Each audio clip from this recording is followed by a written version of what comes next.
hadis-hadis seputar pertengahan Sya'ban, kita bisa dapati ada satu yang kualitasnya sahih, ada satu yang kualitasnya dhaif, dan selebihnya umumnya palsu. Selebihnya umumnya palsu. Saya ambil contoh yang palsu misalnya. Anda bisa temukan ini di kitab Ibnu Majah. Kalau punya kitabnya Sunan Ibnu Majah jilid pertama halaman 421, atau di Sunan Al-Baihaqi Syu'abul Iman jilid ketiga halaman 387, atau kalau Anda memiliki kitab Silsilah Al-Ahadits Ad-Dha'ifah karya Syekh Muhammad Nasiruddin Al-Albani, Anda bisa temukan di nomor hadis 2132. Baik, riwayat ini disampaikan oleh seorang bernama Ibnu Abi Sarba. Beliau mengatakan menerima dari Ibrahim bin Muhammad, beliau menerima dari Muawiyah bin Abdullah bin Ja'far, disampaikan dan disandarkan pada sahabat Ali bin Abi Thalib. Alhamdulillah. Hadisnya barangkali sangat populer, pernah Anda dengar.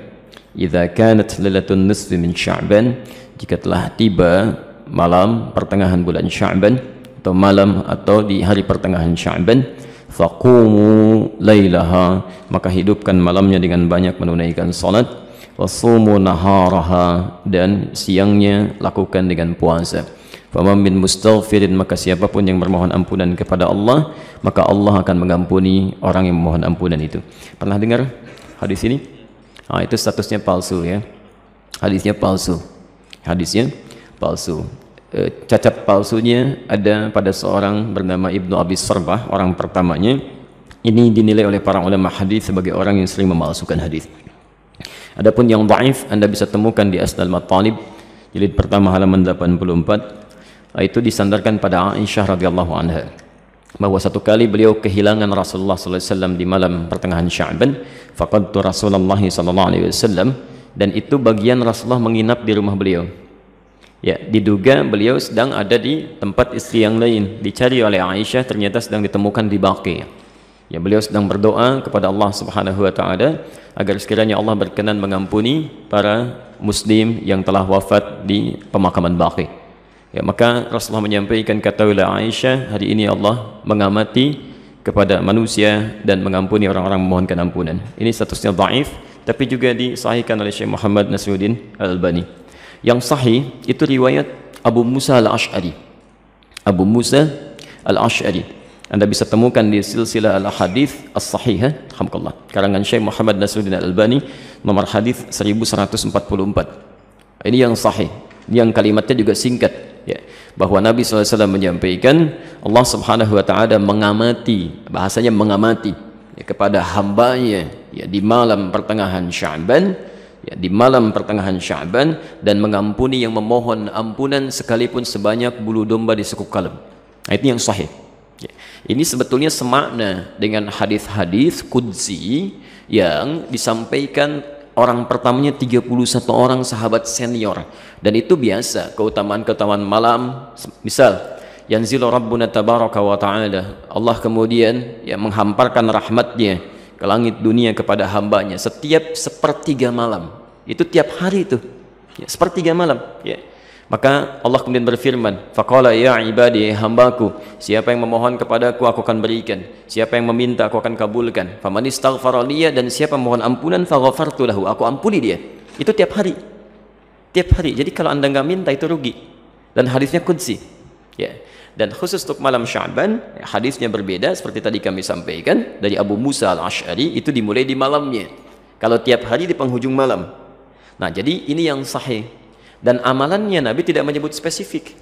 Karena itu sahabat itu banyak beramal saja, ya. Ada yang kemudian salatnya qiyamul lail, yang tahajud, ya. Ada yang banyak beristighfar, macam-macam. Dan tidak ada amalan spesifik. Nah, jadi kalau misalnya ada amalan-amalan spesifik menunjukkan di malam itu, ya, itu sesungguhnya hadis-hadis yang disepakati oleh para ulama itu hadis palsu. Misal hadis yang mengatakan bahwa bangun di malam Sya'ban, tunaikan salat sekian rakaat, dibacakan dengan qul huwallah di awalnya dan sebagainya. Itu saking palsunya hadis itu, di kitab hadis palsu aja nggak ada. Ya, saking palsunya itu nggak ada, ya. Itu dimunculkan kemudian. dan disandarkan pada tabi'in bernama Khalid bin Ma'dan yang hidup di Damaskus pada saat itu. Beliau tidak melakukan itu, beliau hanya menunaikan sholat-sholat sunnah malam gitu ya, qiyamul lail, tahajud, itu yang ditunaikan. Cuman orang salah menduga gitu ya. Jadi kalau anda ingin hidupkan malamnya dengan ibadah-ibadah sunnah, silakan saja, boleh qiyamul lail, tahajud, baca Quran, istighfar, itu standar biasa dan ada keutamaan di situ. Kalau siangnya ingin puasa, boleh puasa ayyamul bid. Masya Allah, sekarang kan merangkai itu, Kamis tanggal 12 kan kemarin, Jumatnya 13, Sabtu 14, sekarang 15. Antum masih boleh puasa. Ya, sekallah khair. Baik, jadi sah-sah saja kalau siangnya ingin puasa, tapi jangan disandarkan pada keterangan-keterangan hadis yang bermasalah, ya. Termasuk ada yang fenomenal itu ya. Jadi zaman dulu nggak ada, sekarang ada tuh. Ya, bahwa pada saat pertengahan Sya'ban buku amalan manusia ditutup, ya. Pernah dengar itu? Baik, kalau ditutup artinya amalan kita nggak dicatat karena ditutup. Di antum bebas saja lakukan apa aja tuh karena nggak dicatat tuh, ya. Mau pinjam handphone teman, mau ngambil sandal di Baitur Rahim karena nggak dicatat tuh, ya. Karena ditutup ternyata nggak dicatat. Dan mustahil buku catatan amal seorang hamba ditutup kecuali dia telah wafat. Ya, telah wafat. Dia ditutup tuh setelah wafat. Kalau dia masih hidup, dia pasti terbuka, dia. Dan semua akan ditulis dan ditampakkan di akhirat nanti. Dalilnya sahih. Faman ya'mal mithqala dzarratin khairan yarah. Siapa yang berbuat satu kebaikan akan ditampakkan sekecil apapun. Wa may ya'mal mithqala dzarratin syarran yarah. Yang ada hanyalah pena yang diangkat, yang tidak dituliskan. Itu pun bukan di pertengahan Sya'ban atau bahkan di Ramadan, bukan. Hanya dikhususkan pada 3 golongan tertentu. Rafi'al qalam an thalathin, kan? Atau an thalathah. Diangkat pena, tidak dituliskan hisabnya dari 3 golongan. Anis sabiyyi hatta yahtalima, dari anak kecil sampai dia balik. Jadi kalau anak kecil tidak sholat, dia nggak dihisab oleh Allah sebelum dia balik. Itu diangkat penanya, tapi bukunya masih terbuka, catatannya ada. Dia. Tayyib. Kemudian siapa lagi? Wa anil majnuni hatta yufiqa. Ya, anil majnuni hatta yufiqa, dari orang yang terganggu ya kesadarannya, baik sampai dia sadar kembali. Yang disebut tidak waras dan sebagainya gitu ya. Nah itu tidak dihisab, tidak dihitung. Jadi kalau dia naik misalnya ngambil mangga anda, dia lempar, kemudian dia ambil mangganya, anda nggak usah marah karena Allah pun nggak hisab. Ya, Allah tidak hisab, jelas ya? Karena dia melakukan amalan berdasarkan bukan karena kesadarannya. Dan yang terakhir, anin naimi hatta yastaiqidha. Ya, dari orang yang tidur sampai dia bangun. Jadi kalau misalnya ada di antara antum ya tertidur, kemudian subuh lewat sampai jam 10, itu belum dihisab tuh. Nah, saat bangunnya di situ dia tempat sholatnya. Ya, tapi bukunya tetap terbuka, nggak ditutup ya. Kalau ditutup artinya sudah meninggal dunia, sudah selesai. Baik.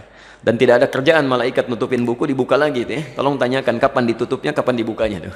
Oke. Jadi itu diantara amalan-amalan yang barangkali penting untuk disampaikan. Jadi tidak sepenuhnya keliru juga beramal di pertengahan Sya'ban, tapi juga tidak sewajarnya jika kita melakukan amalan yang tidak pernah ada dalilnya, ya, sekaligus juga tidak ada ketentuan dan contohnya. Itu barangkali yang coba kita hindari. Kalau beramalnya silahkan, karena tuntunan umumnya ada, hadisnya dan sebagainya. Tapi amalan-amalan sunnah yang memang pernah diajarkan dan dicontohkan untuk dilakukan. Saya kira jelas ya.